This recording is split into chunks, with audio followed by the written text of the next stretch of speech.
All right, folks, this just in, Brad Garlinghouse giving us the tweet, letting us know that Ripple is actually backing out of acquiring the Fortress Trust Company. This is the most recent acquisition that Ripple was looking at making. Here's a tweet here from Brad. He says, a few weeks ago, we signed a letter of intent to acquire Fortress Trust. We've since made the decision not to move forward with an outright acquisition, though Ripple will remain an investor in Fortress IO. The Fortress team is incredibly talented and has built products solving real customer problems. While this outcome is different from what was originally planned, we'll continue to support them and hope to work together in the future. So we thought this was going to be a key infrastructure play.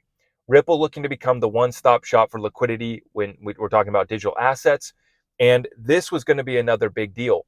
Now, the question that remains is what's going to happen with the $75 million of lost customer funds that Ripple was going to be a kind of a lender of last resort and kind of bail out the clients who lost all those funds. And I do see this tweet here from XRP Crypto Wolf. He says, honestly, don't blame Ripple since Fortress Trust couldn't be trusted. They weren't 100% honest about the hack that they experienced with the red flag emoji.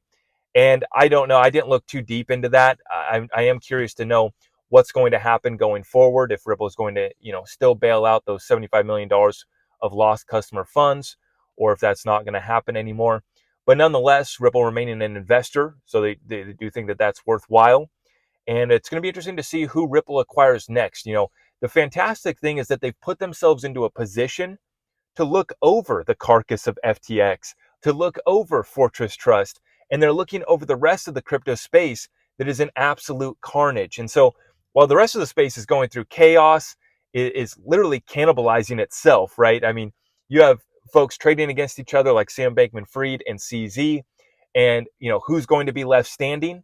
Well, right now, Ripple's put themselves into a position to pick over the assets that are left standing from these broken business models that have gone bust. And once again, this is not FUD. This isn't bad for Ripple. They've put themselves in a solid position, and this is what you want to do.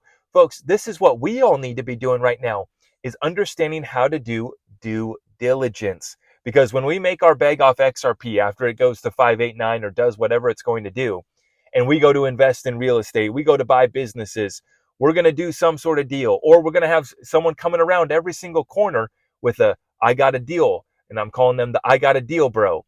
And they're going to be coming out of the woodworks to try to get you to invest with them.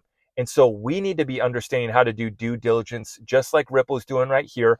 Sometimes you make a letter of intent, you submit a letter of intent, it gets accepted, but then you go do your due diligence. And it's the same thing with real estate. It's the same thing with businesses, is you leave yourself room to back out of the deal if it's not going to be worthwhile.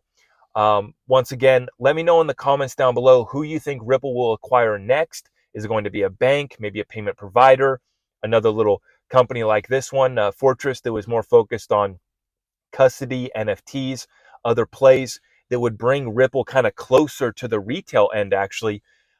It would have been a nice little acquisition, I guess, but not worth the effort, the resources, and the energy that would have to be put in to save it. And Ripple already has a lot on their plate. And so I don't think that this is bad news. It's just a matter of who are they going to acquire next. I don't think that Ripple is done, and they've put themselves in a fantastic position. Once again, we need to put ourselves in a similar position and also understand how to do due diligence, because we got a lot of deals, a lot of opportunities coming our way. It's a fantastic opportunity at hand, but we have to understand what we're investing in. So with that being said, guys, let's smash that thumbs up on the way out. You can find everything else on my website, zachrector.com, and I will see you guys in the next update. God bless you all.